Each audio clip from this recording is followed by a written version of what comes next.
बनवायचं? बेसन पिठापासून काय तर चांगलं बनव. चला तर मग आज आपण 1 वाटी बेसनापासून मस्त अशी स्नॅकची रेसिपी करूया.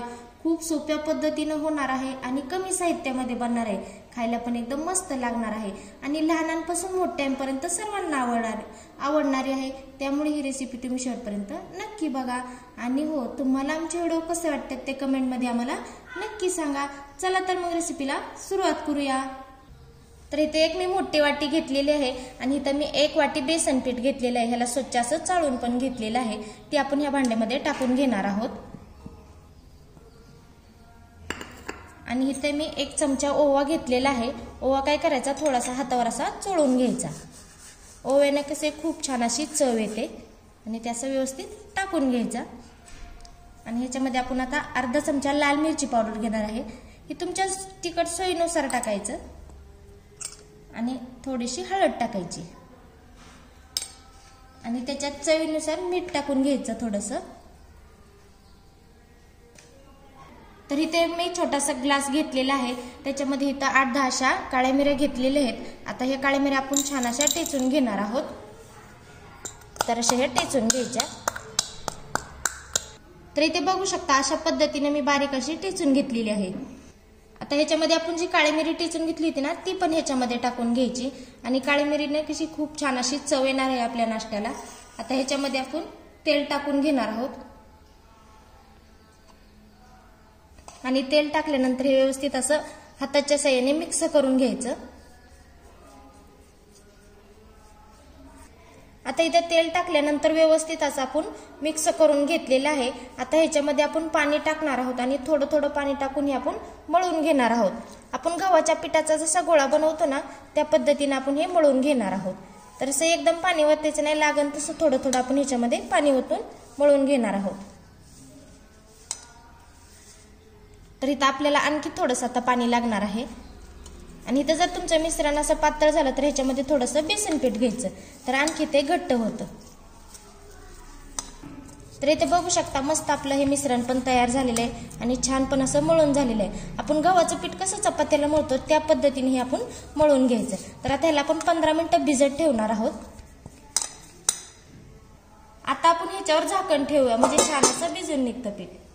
तर इथं आपले 15 मिनिटं झालेले आहेत. तर आपण आता झाकण काढून बघत आहोत. आपलं पीठ पण छान असं भिजलेलं आहे. तर आता ह्याच्यामध्ये आपण आता हिंग टाकणार आहोत. तर इथं अर्धा चमचा मी हिंग घेतलेला आहे.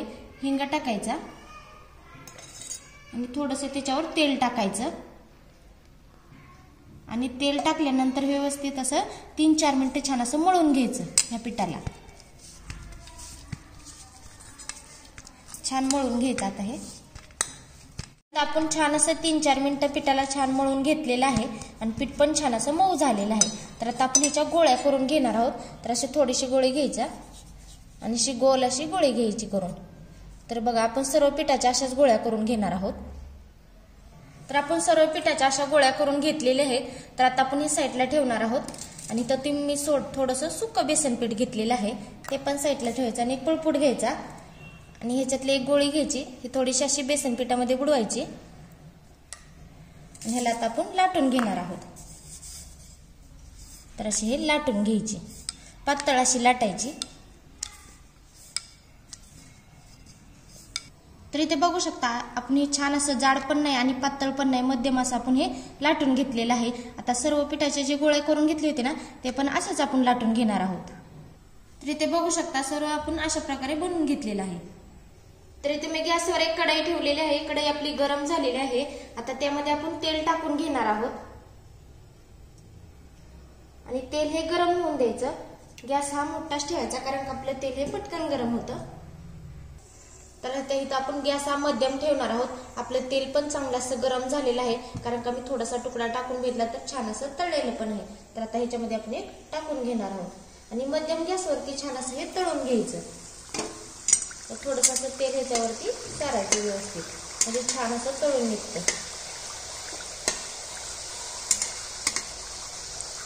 तर दोन्ही साईडनी छान असं हे लालसर होईपर्यंत तळून घ्यायचं.